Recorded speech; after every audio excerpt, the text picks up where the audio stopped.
बिस्मिल्लाहिर्रहमानिर्रहीम। अस्सलाम वालेकुम स्टूडेंट्स। आज एक नए कोर्स के पहले लेक्चर के साथ आपके सामने। नया कोर्स जो है ये है एक्सपोजिटरी राइटिंग।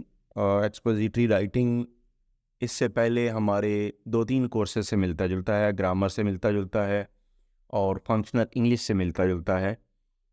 इससे पहले एक कंप्लीट कोर्स मैं इस पे दे चुका हूँ ऑलरेडी। हमारी एक प्लेलिस्ट इस पे मौजूद है, एनालिटिकल एकेडमिक राइटिंग के नाम से। तो एकेडमिक राइटिंग से मिलता जुलता ये कोर्स है। इसमें कुछ चीज़ें न्यू हैं जो हम इंशाल्लाह 1 बाय 1 डिस्कस करेंगे।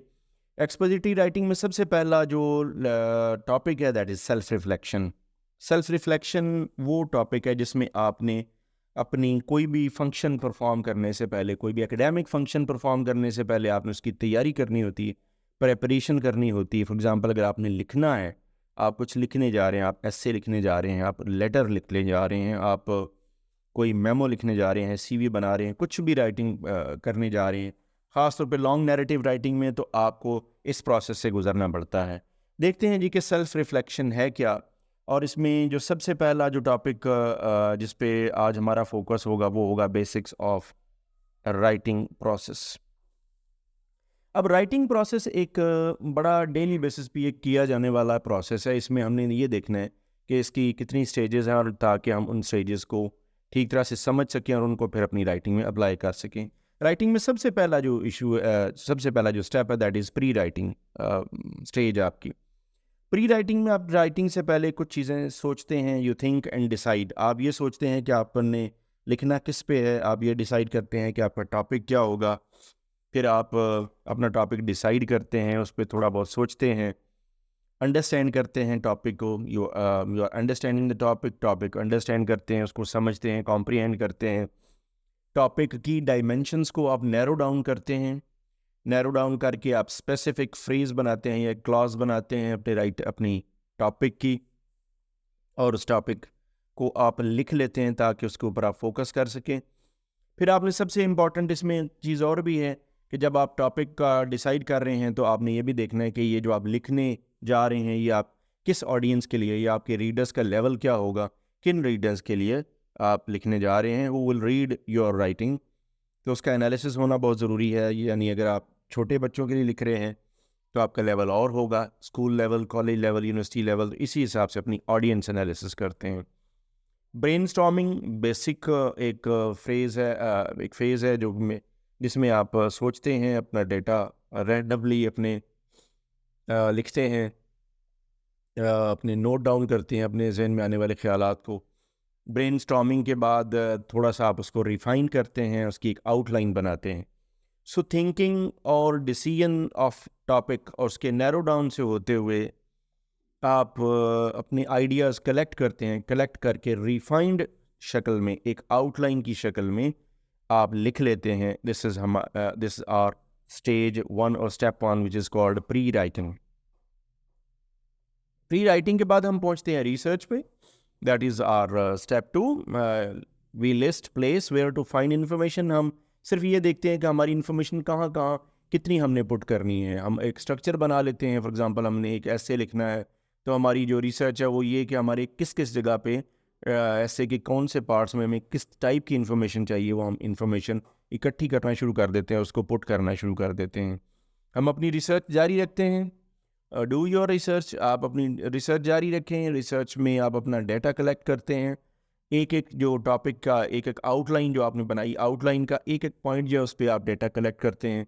कलेक्ट करके उसको आप रिफाइन करते चले जाते हैं। फिर आखिर में आपने उसको सिंक्रोनाइज करना होता है। Evaluate your resources.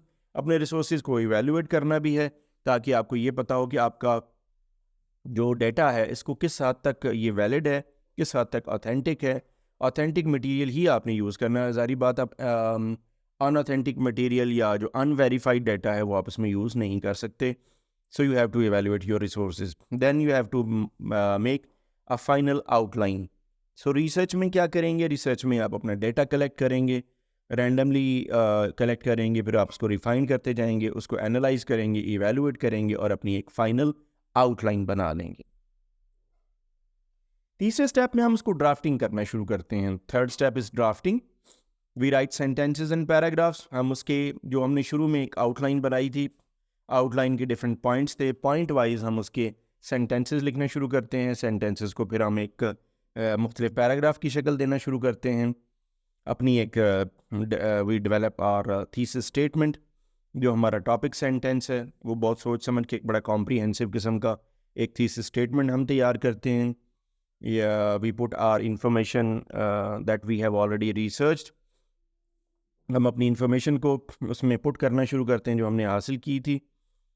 बार बार पढ़ते हैं। रीड एंड जज, हम उसको स्टडी करते हैं, पढ़ते हैं और उसकी रेलेवेंस और उसका सीक्वेंस देखते हैं। रीड एंड जज में ये कि आप पढ़ते हैं, पढ़ने के बाद आप उसको जज करते हैं कि इन्फॉर्मेशन आपकी ठीक स्मूथली अपनी जगह पे मौजूद है। रीड अगेन, दोबारा पढ़ें। राइट अगेन, दोबारा पढ़ने से जितनी बार पढ़ेंगे उतनी बार आपकी उसमें मिस्टेक्स, एरर, स्पेलिंग्स की, स्ट्रक्चर की, पंक्चुएशन वगैरह की आपकी गलतियां सामने आएंगी, एरर सामने आएंगे, उनको आप रिमूव करते जाइए। राइट अगेन, दोबारा लिखिए।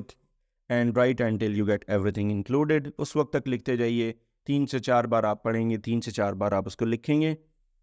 इस तरह करने से आपके पास एक फ़ाइनल शेप जो है वो तकरीबन तैयार हो जाती है। और इसमें अब आपने करना ये है कि आपने यहाँ ये इंश्योर करना है एंड पे, इस स्टेज में ड्राफ्टिंग में, कि आपने जितनी इन्फॉर्मेशन इसमें लगाना चाह रहे थे वो आपने इसमें पुट कर दी है या नहीं। फोर्थ स्टेप है revising. Rearrange words paragraphs into clear logic order. यहाँ आप रिवाइज करेंगे, पूरे के पूरे ऐसे को पढ़ेंगे।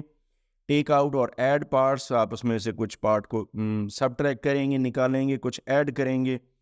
Do more research if required, बाज़ जगहों पे आपको लगेगी इन्फॉर्मेशन इनकम्प्लीट है, कम है, वो और ज़्यादा उसमें पार्ट्स आप ऐड करेंगे। इन्फॉर्मेशन, कोई टेबल, कोई आपका कोई ग्राफ, इस तरह की चीज़ें अगर आप शामिल करना चाहते हैं वो आप शामिल करेंगे। स्टैटिस्टिकल डेटा आ सकता है, फैक्ट्स एंड फिगर्स आ सकते हैं, उसमें आप ऐड करते हैं। Replace unclear over used words, ये बड़ा ज़रूरी है।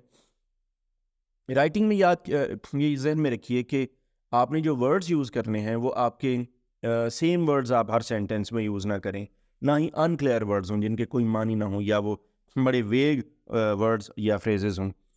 क्लियर वर्ड्स हों। ओवर यूज्ड वर्ड्स, एक सेंटेंस में अगर आपने सेंटेंस में एक सेंटेंस में एक वर्ब यूज़ किया है, या एक पैराग्राफ में 2 या 3 वर्ब यूज़ किए हैं, तो अगले पैराग्राफ में आप उसकी डिफरेंट जो उसकी आप सिनोनिम्स जो हैं वो यूज़ कर सकते हैं। Read your writing aloud to be sure it flows smoothly, आप उसको बुलंद आवाज़ में पढ़िए। ये एक बड़ी अच्छी एक्टिविटी है जिसका फ़ायदा ये है कि इससे आपको इसके फ़्लो का पता चल जाता है, आपके सेंटेंसेस का फ़्लो का आपको इल्म हो जाता है, और आपको ये जजमेंट हो जाती है कि आप ठीक लिख रहे हैं।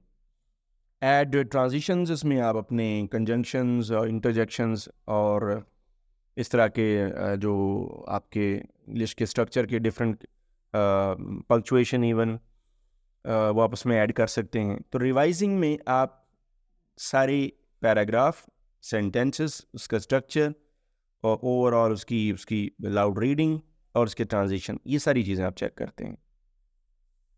5वां स्टेप है एडिटिंग एंड प्रूफ रीडिंग। ये इसका फाइनल एक स्टेज आती है, मेक इट करेक्ट। इसको फाइनली इसकी नोक पलक संवारें, be sure all sentences are complete. फिर अपने फुल स्टॉप देखिए, अपने सेंटेंसेस देखिए, करेक्ट स्पेलिंग्स, कैपिटलाइजेशन, पंक्चुएशन, ये भी आप चेक कर सकते हैं। कैपिटल वर्ड्स जहाँ जहाँ यूज़ होते हैं, स्पेलिंग्स देखिए, स्पेलिंग एरर्स बहुत हो जाते हैं। पंक्चुएशन देखिए। चेंज अनक्लियर वर्ड्स, जैसे पहले बताया, make sure you are using appropriate style, बहुत इंपॉर्टेंट है। आप रिसर्च या रिसर्च टॉपिक या आर्टिकल लिख रहे हैं, you must be sure what type of format you are going to use, either you are going to use APA और MLA या शिकागो स्टाइल, जो भी आप यूज़ कर रहे हैं उसके बारे में बहुत प्रिसाइज रहिए। Have someone else to check. और सबसे आखिरी चीज़ ये कि आप खुद जितनी बार भी चेक कर लें, अपनी प्रूफ रीडिंग कर लें या एडिटिंग कर लें, बाज़ औक़ात कुछ ना कुछ रह जाता है। बेहतर ये होगा कि ये आप किसी और से इसकी प्रूफ रीडिंग या एडिटिंग करवाइए, तभी आप इस काबिल होंगे कि एक अच्छा ऐसे जो है वो तैयार कर सकें।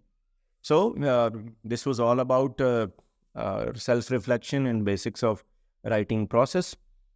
बेसिक राइटिंग प्रोसेस के बारे में आप में से किसी ने कुछ पूछना हो, कोई क्वेश्चन करना हो या कोई कमेंट करना हो, तो you are free to comment and question. Next videos में हम इसके नेक्स्ट जो एस्पेक्ट्स हैं वो डिस्कस करेंगे। Thanks for watching.